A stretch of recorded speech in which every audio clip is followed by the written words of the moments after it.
Many people always ask me, especially my friends, how is your farming journey? How did you end up choosing this farming route? Why do you keep rabbits? Why do you do this? Why do you do that? And after about 3 years now, it's almost 3 years now, I have summed up the guts to actually answer why I have never had the guts to actually tell people my farming journey is because it is not the most rosy. I'm not talking about just difficulties. I'm talking about lack of preparedness, poor planning. I'm talking about things that will actually expose your way of thinking as a person. So yeah, it's one of those reasons why I've never ever shared my journey as a farmer. So hello guys, my name is Kudzi. My friends call me Kudzi Pasi, some call me Pasi, some call me Kudzi. You can call me whatever you want, and you can call me a farmer too because I now have 3 years in this industry. So here is my journey. Here is how I have been doing as a farmer, because you know there are a lot of people, especially the young ones, who want to try farming. So I want to give an insight into my journey so that people get to see what it's like, because there is a lot of painting it as you never go wrong with farming, you never, you know, that kind of a picture whereby it looks like there are no failures in farming, it's all roses. So let's start with the main question that everyone asks: how did you start your journey as a farmer? I'll be honest with you guys, I was raised by a farmer. My dad has been a farmer for all my life. So you know, they say you will always see life through your father's eyes, and that is why I turned out to try farming, because it's been what I've always seen. That is not what I told myself when I was starting, but now when I look back, that is what drew me towards farming. And I feel like it's true for most people, because for 90% of the people that I know, especially the millennials, we grew up in a situation whereby we had a rural home, where even when our parents stayed in town, they had a rural home where they were doing a little bit of small-scale farming. They used to send us during the holidays there so that we learn a little bit of farming. Like everyone was connected one way or the other to farming. So yeah, I fell into that trap myself. When I had saved up enough money from my other work, I thought I need to do something with this money. I need to invest it somewhere else. So the conversation that I had when I ventured into farming is, where do I invest this money that I have from my savings? And I thought, you know what, I can try farming.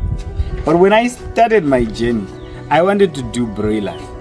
My research pointed me towards, you know, there is a kind of farming that is done in Zim, whereby you keep broilers up to 4 weeks, and then you sell to other people that get to sell them to the mainstream. Those guys buy in bulk. So you can keep, let's say, according to the person that I was following, he used to keep numbers of 6,000 per batch. So when I started my journey, I wanted to do that. I just wanted to copy what he was doing, because you know what? I believe if you want to try something, the easiest way of adopting to the system is following in the footsteps of someone who's already doing it. And what can go wrong when you're just following in footsteps of someone who just didn't do it, but was already, like, who didn't just do it a long time ago, but is doing it, actively doing it. And then, of course, when you talk of farming, the first conversation you talk about is water. That is where my world turned around, because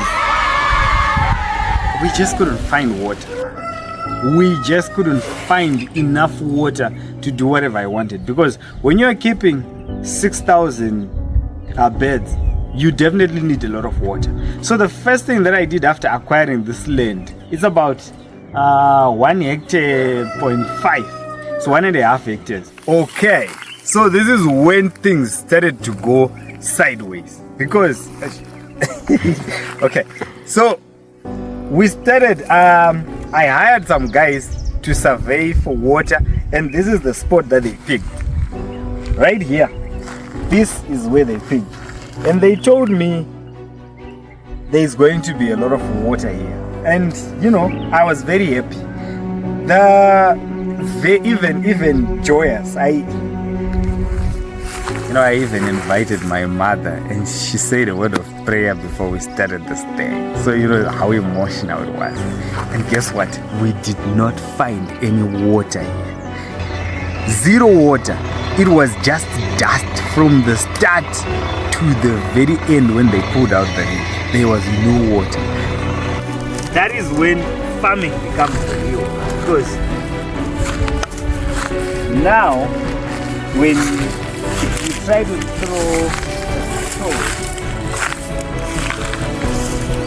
to throw a stone in there, last time we put a stick in there, the stick would get wet at about 3 meters, meaning that there is water in it, but it just wasn't enough for farming.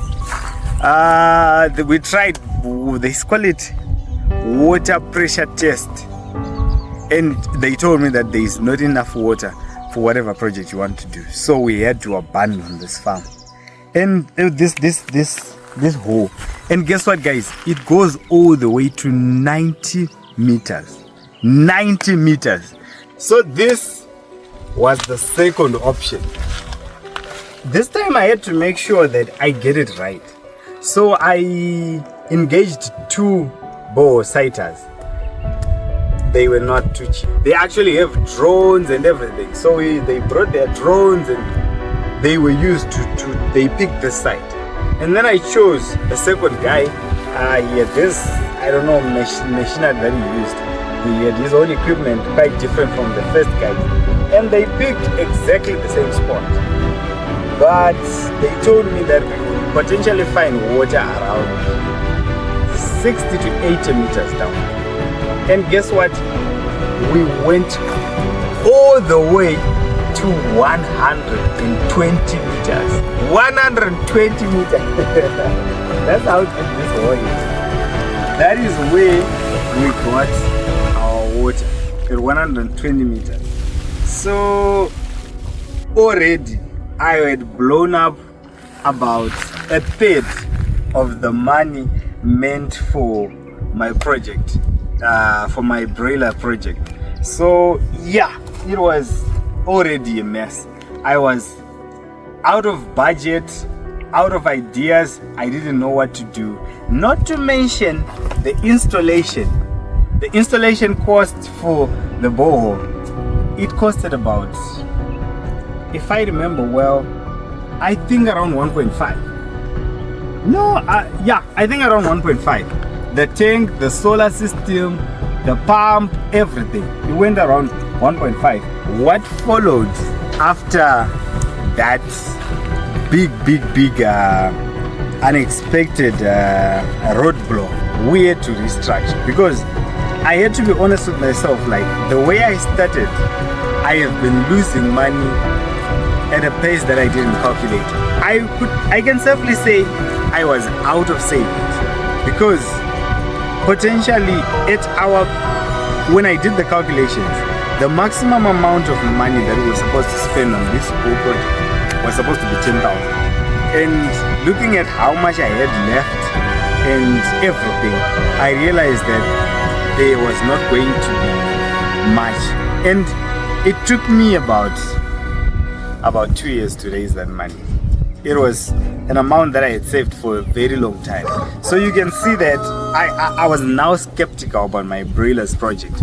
Why? Because for you to just keep 6,000 chickens, you can see that you can't do it with a small budget. Because according to the intel that I had, right, your target profit per chick was 50 cents. So that means if you have 6,000 beds, your target profit is like 3,000. in theory. But when you consider mortality, other expenses, it would potentially go down to, like, in a good case scenario, like 1.5. In a worst case scenario, it actually would come down to 1,000. And one thing that I got, like what I got from the guy, I'll call him my mentor in that area, was that I was not in the best capacity to do it. So he just told me, you know what, Kudzi, go back to the table, raise more money. When you think you have saved up enough to start the project, you come back to it. And then he specifically told me, you cannot do this project with a small budget of less than 5,000 chickens. And considering my wounds from previous, I didn't want to take shortcuts at this point, because what got me into that first bow mess was the shortcuts of finding a bow sighter who was not good at his job, because he just brought 2 wires, you know, and then they say it has crossed at this point. You know those guys. So I had to take a step back. But during my period of taking a step back, that's when I bumped into rabbit farming. You know, I will be honest with you. I was desperate for a win. I was desperate for production. I was desperate for movement. I was desperate for progress. So how I ended up learning about rabbits was not the most advisable way someone learns to do a project. I just wanted to get things going, because, you know, you can imagine about 7,000 going down the drain, not doing anything, and you have nothing to show for it. I was going into, like, after the bow construction, we had like another 1 year stretch of zero production, and it was just beating me, like, you have nothing going on down there. So I learned that rabbit farming had little cost.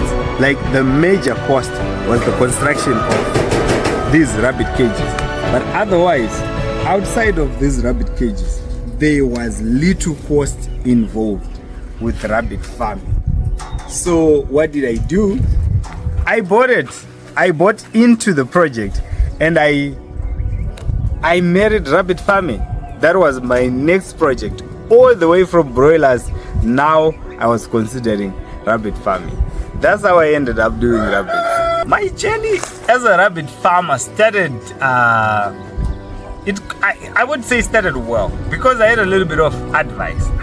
So I wouldn't want to downplay it, although when I look back now, it was not the most advisable, because I bought some of the worst cages that you can find. I had a poor hiring technique, and I hired guys who were very playful. They didn't want to do anything with work. The minute that he got here, he signed up with the local football team, and he was already a captain. So I'm sure you can see where this is going. But it didn't actually affect my rabbit production project. I bought them as kids, these rabbits. I bought them as kids. They were small babies. So that means I had like 6 months ahead of me to start producing, like for them to start having babies and start producing meat. So yeah, that period was enough for me to make all the necessary adjustments. I hired, I fired, until I got to a more stable system. So my rabbits were doing fine. I was in business. Eventually I was in business, because at my peak I had about 50 doors, and I had about doors are the females, and I had about $5. Those are the males. I was into meat production, and you can calculate that each door, each female, can give you an estimate of 7 kids. And I'm talking about realistic. And out of those 7, if you are doing your good job, you can about 5 can survive, average. So you realize that 5 out of 50 doors, that's a good number. That's about 250 kids. So you will see that, sorry my God, you will see that we had a reasonable number of babies, and those kids needed about, I would say, in the book they tell you that they take up to 8 weeks for them to reach slaughter weight, which is about 2 kgs. But realistic numbers, those 8 weeks can stretch up to 12. That's a more realistic assessment, what I found. Maybe I just had a weak breed, I don't know. But from my experience, you needed about 12 weeks to reach slaughter weight. Slaughter weight was about 2 kgs, and personally, sales was not really a problem. I just sold to the people within my circle, church members, workmates, gym members, friends, schoolmates, what.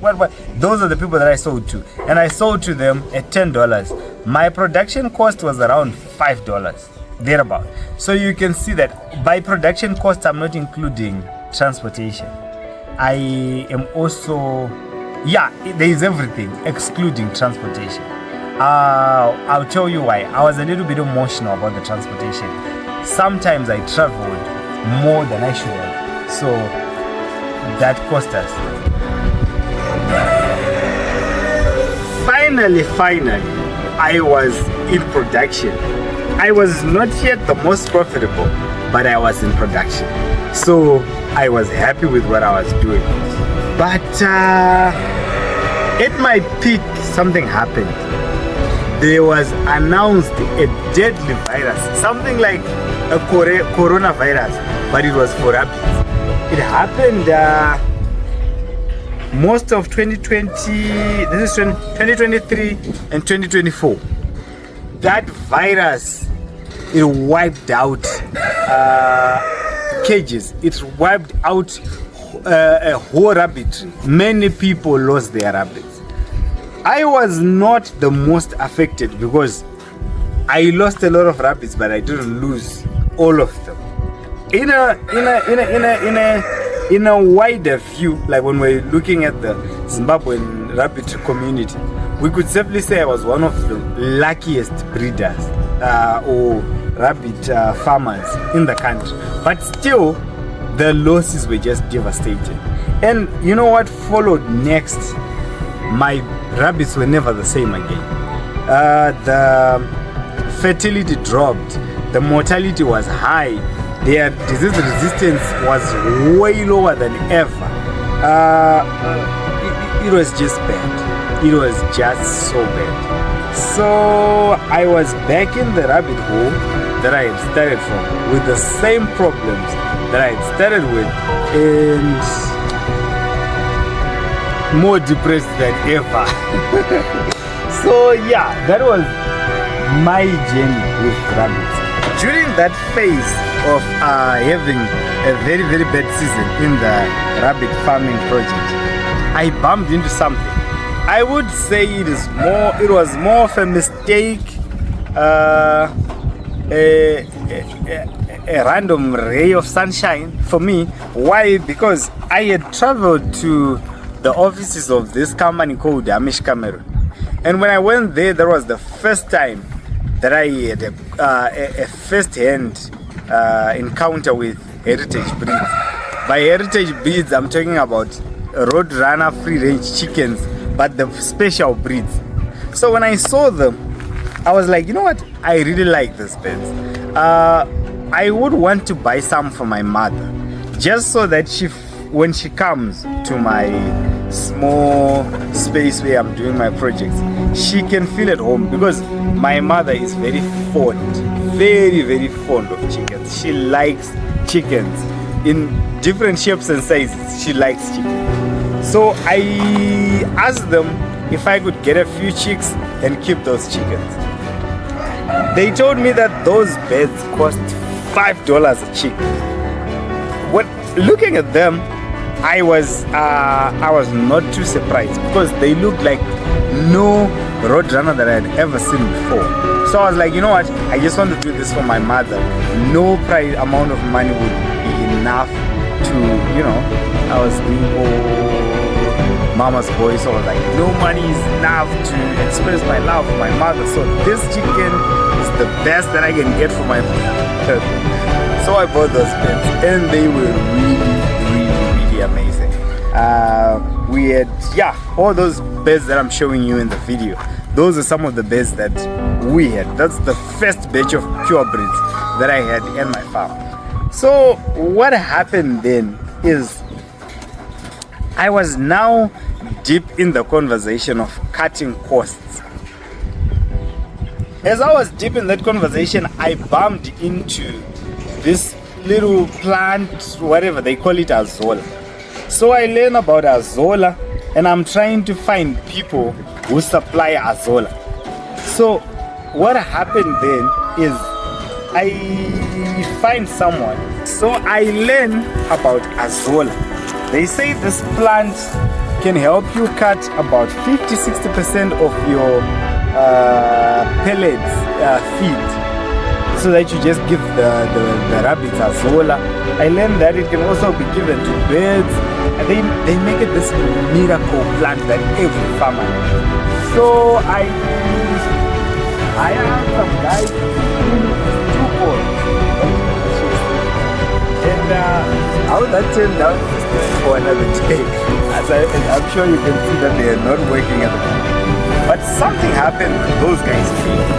They came and they saw my beds. They were like, my guy, where did you get this chicken? This is a high value chicken. You can make a lot of money from these chickens. And I didn't really believe it, to be honest. All I know is broilers cost $6-7 at a good weight, and then these Roadrunners go $7 to $10 maximum. So when they told me that my beds can fetch a way higher amount, you know those beds that I got from my mom, yeah, they were older now, so I couldn't believe it. Then I told him, you know what, if you sell this chicken, because they told me that this chicken can fetch up to $60. One bed can fetch up to 60. I said, you know what, you can get these chickens and you can sell them for whatever amount that you want. I just want to tell you the truth. I almost said to him, I just want $10, but then to test his guts, I just said 20 came out of my mouth. I was like, you know what, if you give me $20, you can sell as many beds as you want. And then the guy was quite, I would say he was quite genuine, because you know what he said to me? He said, no, I don't want to sell all your beds because you have a very good breed and you are keeping it well. What I can do for you though, I'm noticing that you have so many roosters, the male chickens. The ratio for your rooster to hen is not the best. You have almost a 1:1, or you even have more roosters than hens in your fowl run. So what I can do for you is I can sell these roosters for you for a very, very good amount. Then I was like, you know what? Yeah, sure, no problem. Just sell them and we'll see. He went on and sold 9 beds in one day. Like, it was like, you know what?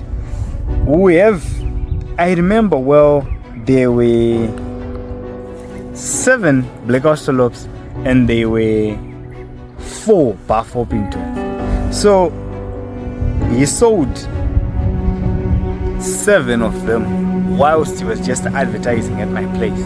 He was like, guys, I'm selling Black Australorps and they're going for, I think he sold them for $50 or for $40. And they were sold out, wiped out there and then.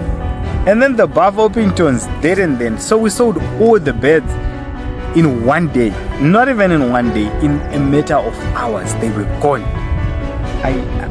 I'll be honest with you, I couldn't believe it. But I grew a deeper interest in those beds. The beds that I had bought from my mom, you know what, I was like, you know what, mom? I'll get you another breed that is fit for you. This one, this one I'm keeping. So yeah, that's what happened, and that's how I learned about heritage breeds. So I grew a deeper interest into these heritage breeds. So these are what we call heritage beds. This is what we call the Buff Orpington. It's a very, very, very big bed.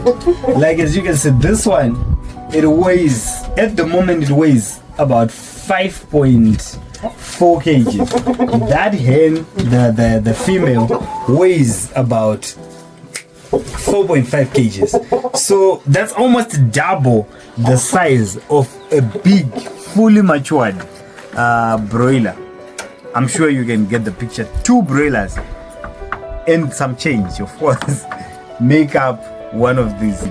But as I grew deeper in research, I fell in love with the breed called Orpington. Actually, I fell in love with 2 breeds. There is the Australorp and then there is the Orpington. I love the Orpington and the Australorp, but the Australorp does not have a lot of varieties. It's just white Australorp, splash Australorp, and the blue Australorp. Actually, come here, let me show you the Australorp. Okay, it's a heaven of heritage breeds in here. So these are what we call Australorp. They are very, very big birds, very tall, and they are very good layers.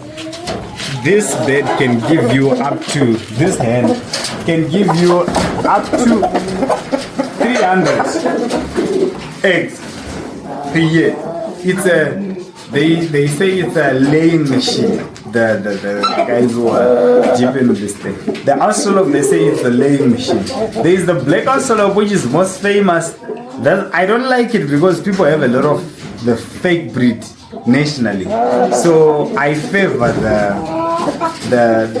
blue and the splash because it's quite unique. But yeah, this one is a very good egg layer, and then there is the splash there. And yeah, that's all I have for the Australorps. And I have a lot of Orpingtons. This is the Cuckoo Orpington.